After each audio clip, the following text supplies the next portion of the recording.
Hello students, translation जो आपको पढ़ाया जा रहा था अभी तक आपने 3 टेंस के बारे में पढ़ा है। प्रेजेंट इंडेफिनिट, प्रेजेंट कंटिन्यूअस और प्रेजेंट परफेक्ट टेंस। नेक्स्ट आपका है present perfect continuous tense. Present perfect continuous tense means started in past and continue in present. ऐसा वाक्य या घटना, कार्य या घटना जो कि पास्ट में शुरू हुई हो और प्रेजेंट में भी कंटिन्यू हो, उसको हम कहते हैं present perfect continuous tense. Introduction इसका होता है वाक्यों के अंत में हिंदी के रहा है, रही है, रहे हैं तथा समय भी दिया होता है। हेल्पिंग वर्ब आपकी हैज़ बीन, जिसका कि प्रयोग हम ही, सी, इट प्रोनाउंस और सिंगुलर नाउन के साथ करते हैं। हैव बीन का प्रयोग हम आई, वी, यू, दे और प्लूरल नाउन के साथ करते हैं। वर्ब हमारी फिफ्थ फॉर्म या फर्स्ट फॉर्म प्लस आईएनजी जिसको कहते हैं यूज होती है। टाइम को शो करने के लिए यहाँ पर हम सिंस और फार का प्रयोग करते हैं। सिंस का प्रयोग पॉइंट ऑफ टाइम, फार का प्रयोग पीरियड ऑफ टाइम। थोड़ा ज़्यादा डिटेल से वीडियो के लास्ट में अभी हम आपको बताएंगे कि कैसे कहाँ पर क्या होगा। फिलहाल आप स्ट्रक्चर देख सकते हैं। स्ट्रक्चर में हमारा जो होता है अफर्मेटिव सेंटेंस का, उसमें सबसे पहले आपका सब्जेक्ट आता है, कर्ता, फिर हैज और हैव प्लस बीन, फिर मेन वर्ब की फोर्थ फॉर्म वही जो बताया गया, first form plus ING, object since या फॉर प्लस टाइम।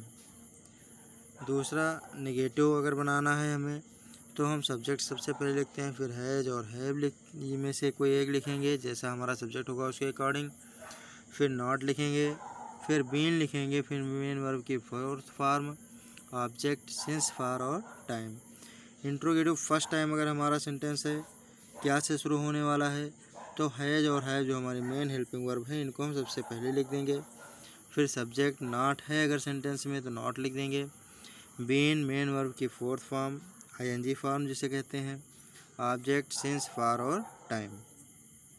इसी तरह बच्चों अगर हम प्रश्नवाचक शब्दों के वाले वाक्यों का ट्रांसलेशन करेंगे तो वहाँ पर हम सबसे पहले क्वेश्चन वर्ड के इंग्लिश लिखेंगे, फिर हैज या हैव लिखेंगे, फिर सब्जेक्ट लिखेंगे, फिर नॉट, बीन मेन वर्ब की फोर्थ फॉर्म, ऑब्जेक्ट सिंस या फॉर और टाइम का प्रयोग करेंगे। एक दो एग्जाम्पल यहाँ आपके लिए दिए गए हैं, उनको आप देख सकते हैं। जैसे 1 बजे से मूसलाधार बारिश हो रही है, तो बारिश के लिए आप जानते हैं इट का हम यूज करते हैं। It has been raining heavily since 1 o'clock। Negative है अगर तो it has not been raining heavily since 1 o'clock।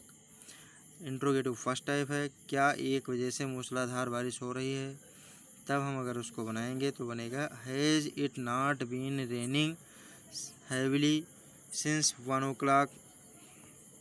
अगर लिखा है कि 1 बजे से मूसलाधार बारिश कहाँ हो रही है, तब हम बनाएंगे where has it not been, कहाँ नहीं हो रही है तो where has it not been raining heavily since 1 o'clock। इसी तरह आप दूसरे प्रोनाउन के उपयोग के साथ, जैसे मेरे पिताजी 10 मिनट से अखबार पढ़ रहे हैं, तो my father has been reading newspaper for 10 minutes. मेरे पिताजी 10 मिनट से अखबार नहीं पढ़ रहे हैं, my father has not been reading newspaper for 10 minutes.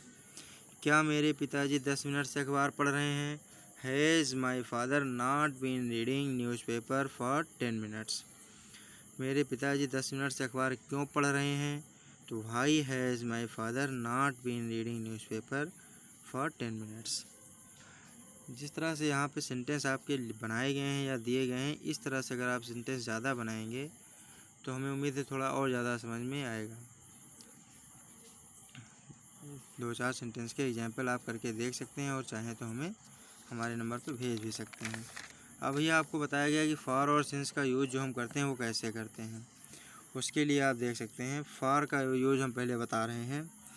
यदि न्यूमेरल एडजेक्टिव प्लस मिनट दिए गए हैं, जैसे 10 मिनट से, तो वहाँ पर हम क्या करते हैं, for 10 minutes. Numeral adjective plus hours हैं तो फिर फॉर का प्रयोग करेंगे।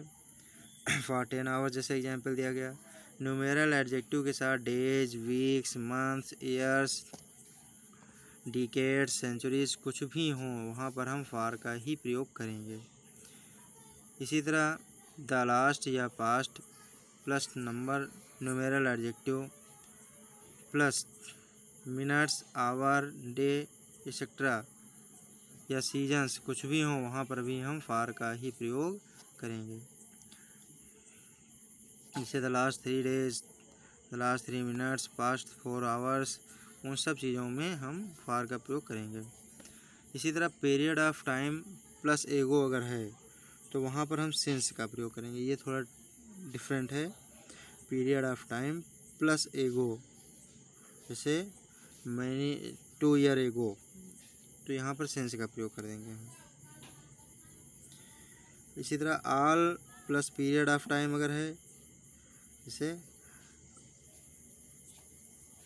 All plus period of time का मतलब हुआ जैसे ऑल ईयर्स, ऑल टाइम या ऑल डेज, तो यहाँ पर हम क्या करेंगे, ना तो हम सिंस लगाएंगे और ना ही हम फॉर लगाएंगे, वो डायरेक्ट लिख दिया जाएगा। जैसे एग्जांपल है, it has been raining all day, पूरा दिन बारिश होती रही। सिंस का यूज हम कहाँ कहाँ करते हैं, name of day, months, years अगर है तो सिंस का प्रयोग करेंगे। Since Monday, since January, since February. इसी तरह सिंस 1995, सिंस 1980, सिंस 2020 जो भी है। Name of parts of a day, दिन के जो भी भाग होते हैं जैसे सुबह, शाम, मध्य, दोपहर जो भी है उन सब चीज़ों के साथ हम सिंस का प्रयोग करेंगे। कुछ एग्जांपल दिए गए हैं, since morning, since dawn, since noon, since sunset, since dusk, since night. समय अगर क्लियर दिया हुआ है वहाँ पर भी हम सिंस का ही प्रयोग करेंगे। जैसे 8 o'clock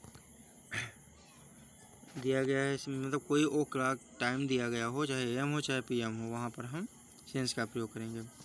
name of the seasons अगर हैं वहाँ पर भी सिंस का प्रयोग करेंगे। जैसे since winter, since spring, since summer, इन सब जगहों पर हम सिंस का प्रयोग करेंगे। Yesterday, last night, last week, last month, last 1 year, इन सब चीज़ों के साथ हम सिंस का ही प्रयोग करेंगे। नेम ऑफ द फेस्टिवल्स अगर है तब भी सिंस का प्रयोग किया जाएगा। जैसे दीपावली से, होली से, since Deepawali, since Holi, since Eid जो भी हैं उनके साथ हम सिंस का प्रयोग करेंगे। नेम ऑफ द इवेंट्स, कोई घटनाएं अगर हैं जैसे since is arrival, since is birth, since is marriage, since this quarrel, यहाँ पर भी हम सिंस का ही प्रयोग करेंगे। स्टेज ऑफ वंस लाइफ, जीवन के पड़ाव, बुढ़ापा, बचपन, इन सब चीज़ों पर भी हम अपना सिंस ही लगाते हैं। इसी तरह लास्ट प्लस डे या मंथ या वेदर होगा अगर तो वहाँ पर भी हम सिंस का प्रयोग करेंगे। जैसे since last Monday, since last spring, since last February. कुछ अलग दिया है थोड़ा सा, सिंस लास्ट वीक मीन्स होता है अ point of time about 7 days एगो, जिसका का मतलब हुआ लगभग 7 दिन पहले। जबकि फॉर द लास्ट वीक का मतलब हुआ the period of 7 days just completed, उसी 7 दिनों की बात। तो ये थोड़ा सा अंतर है जी, क्योंकि अभी इसके पहले हमने आपको 2 जगह पर बताया है सिंस के साथ भी लास्ट का प्रयोग। देखिए लास्ट में यहाँ दिखाया गया है, यहाँ पर आप देख सकते हैं लास्ट के साथ सिंस का प्रयोग दिखाया है। फिर फॉर वाले में भी बताया गया, इसलिए उसको हमने यहाँ पर क्लियर करके लिख दिया जिससे कि आपको कोई समस्या ना हो। Since last week means a point of time about 7 days ago. For the last week means होता है the period of 7 days just completed.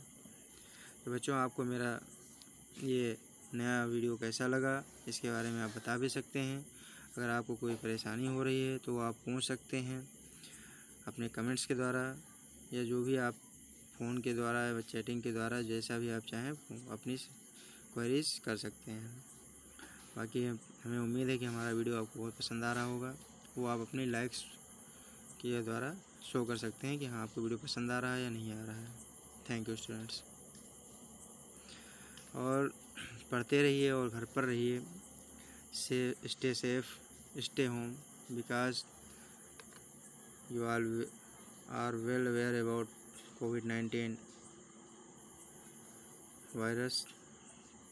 So dear students, stay at your home and continue your study.